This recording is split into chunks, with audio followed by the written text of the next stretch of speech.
Welcome back. Thank you for staying with us. In her maiden media appearance, Dr. Pauline Prosper, the SLP's confirmed candidate for the Choiseul-Saltibus seat, joins host Crystal Riviere in the hot seat.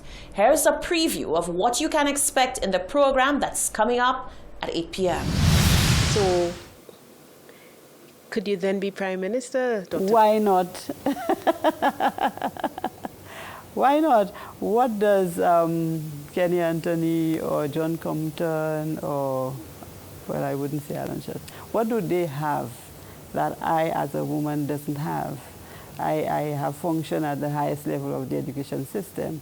I have managed thus far, and therefore I have the capability, I have the strength, I have the stamina, I have the know-how, and so the women should be given an opportunity. I'm not saying that I want to challenge the leadership of the party. However, I am speaking in terms of the capabilities of women to manage and to hold leadership positions. Be sure to catch the full program, The Hot Seat with Dr. Pauline Prosper. That's coming up at 8 p.m.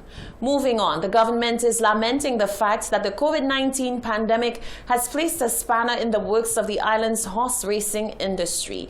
The government says there were big and plentiful plans for the sector. However, like all other sectors, the pandemic has caused plans to come to a grinding halt. On the other hand, they say the plans are in place to pick up from where the sector left off once the dust has settled. COVID-19 has done it again. This is according to the Director of Implementations at the Office of the Prime Minister, Nancy Charles, in relation to the island's horse racing sector.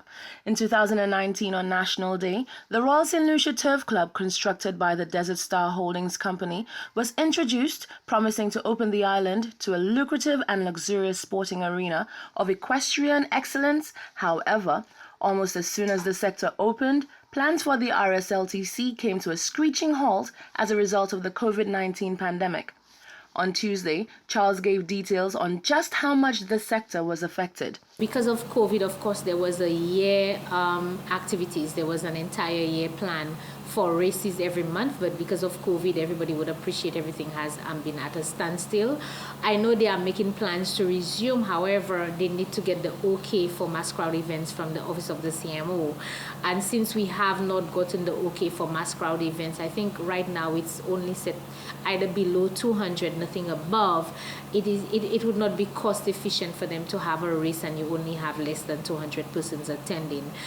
So I know that makes it a little bit challenging for them, but I'm pretty sure that as soon as the all clear is given and we're able to host larger gathering, you would now start seeing perhaps a resumption of the smaller races leading back to the bigger events that they had planned. Charles said the plans for the RSLTC fell along the wayside, just like all of the island's major planned events. It's something that has impacted everybody, not only the racetrack. I think it has impacted mostly every single type of activity. You would recognize that for Carnival, we were not able to host Carnival. You recognize we have Journée Creole coming up, and it may be a possibility that we may not be able to have any mass gathering or big events for Journée Creole. So really and truly, again, COVID is here. It's very real. It is impacting our economy. It is impacting our culture. It is impacting our way of life in many ways that we did not anticipate. And so it's a situation where we're monitoring it and we're dealing with it one day at a time. With that said, Charles indicated that all is not lost as works continue behind the scenes to keep the RSLTC prepared to hit the ground running when the all clear is given. They have workers. It's the same. They have the employees, the staff, the trainees that they've had who take care of them. Sometimes when I pass, I see them exercising them. Sometimes on the track, getting their daily walks and so forth. So I am assuming, because I don't work at the track, and remember, it's not a government facility, it's a private entity. So I don't have all the specifics in terms of what is happening there. But I do know that when I pass, sometimes occasionally I do see the animals are being trained. I see employees, I see staff around the place. So I know that they're trying as much as possible to keep everything going. The RSLTC forms part of the Pearl of the Caribbean development, spearheaded by the China Horse Club Foundation and Chairman Teo A. King. Reporting for Hot 7 News, I am Rochelle Gonzalez. Thank you, Rochelle. September is observed as Suicide Awareness Month. St. Lucia has recorded 8 suspected suicides so far for the year 2020. To commence a month of raising awareness and advocating for the importance of mental health, Hot 7 TV has reached out to a number of prominent members of society who offer advice to the public who may be feeling overwhelmed or burdened by the pressures of life. Genevieve Gonzague reports. Suicidal thoughts, much like mental health conditions, can affect anyone regardless of age, gender, or background. September is National Suicide Prevention Awareness Month, a time to share resources and stories in an effort to shed light on this highly taboo and stigmatized topic. For this reason, Hot 7 reached out to a few revered people in society to offer up some advice and support to anyone who may be feeling like they are carrying the weight of the world on their shoulder. Pathologist and co-director of Rise St. Lucia Inc., Dr. Stephen King, says no man is an island and help and hope is available. All people, you are not alone in this life. Help can be found for each and every one of us. What I am saying is let us get together, live in love each other, be kind, and don't be afraid. If you have a problem, come, speak it out, get help. President of the Medical and Dental Association, Dr. Merle Clark, spoke to men in particular, asking them to speak up and speak out. She also advised that while suicide may seem like the best answer, it never is.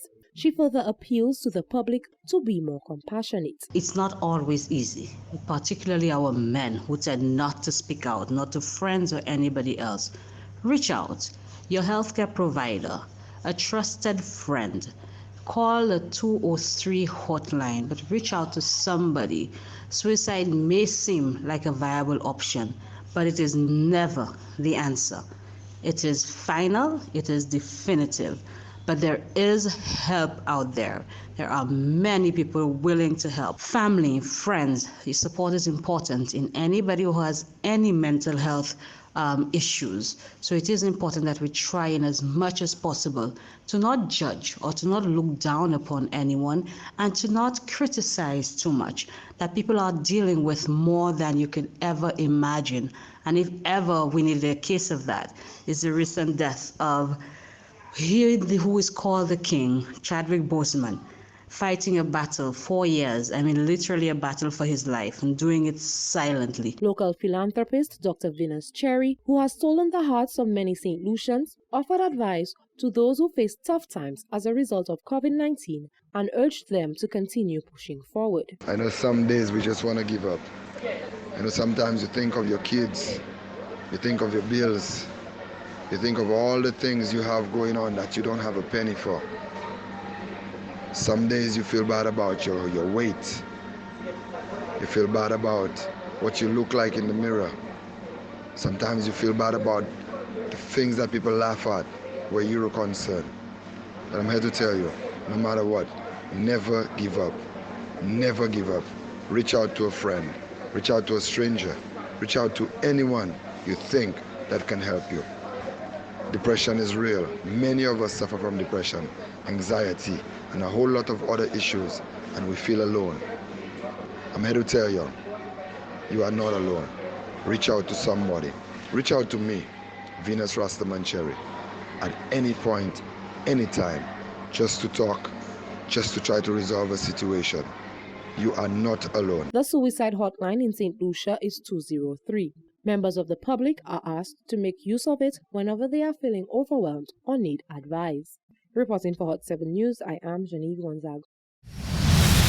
The Vice President of the Windward Islands Cricket Board, Julian Charles, has lauded the leadership skills of Zouk's T20 captain Darren Sammy, saying he has always been exceptional in his role at the helm. The St. Lucia Zouk's team is currently second on the leaderboard of this year's T20 Caribbean Premier League. This to date is the best performance put on by the team in the history of the CPL.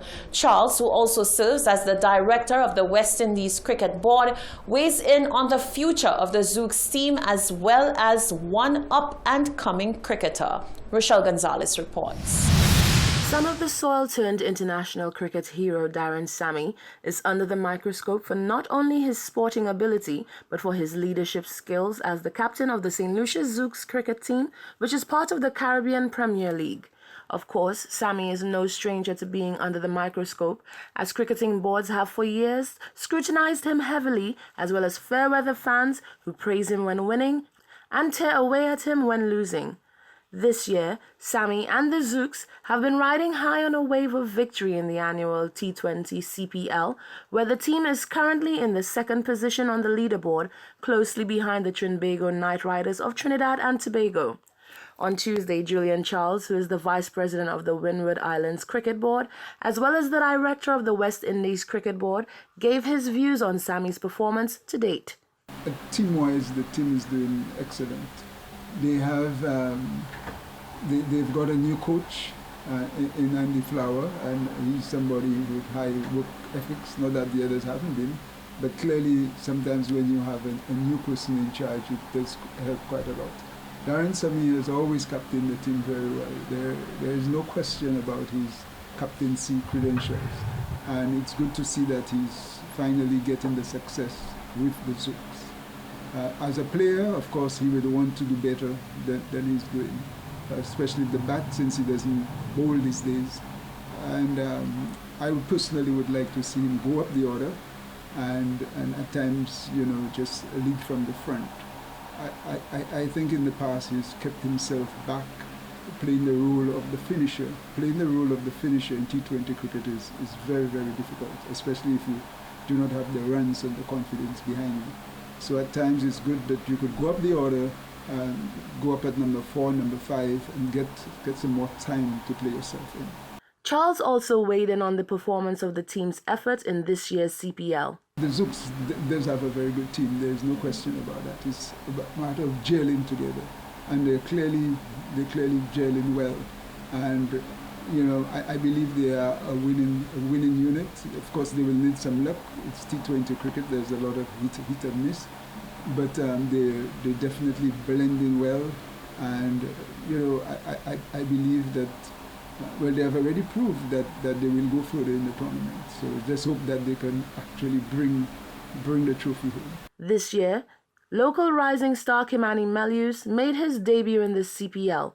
Charles gave his take on the performance, as well as his recommendations for Melius' future in the tournament. Melius have had one opportunity so far, and we must be fair to say that he did not take it very well. He played a couple of good shots, and then the shot he played was not the very best.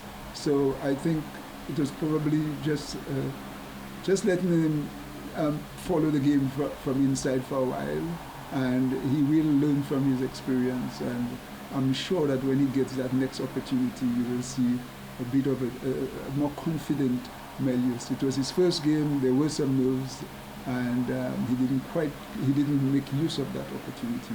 But he's certainly one for the future. West Indies under 19 captain, and will be, I believe, a prolific scorer. Under Sammy's captaincy, the West Indies cricket team has won 2 Cricket World Cups. Charles said St. Lucia's name is being placed in the forefront with the continued success of the Zouks. Reporting for Hot 7 News, I am Rochelle Gonzalez. This is the Hot 7 TV Nightly News. Stay with us. There's more news coming up after the break.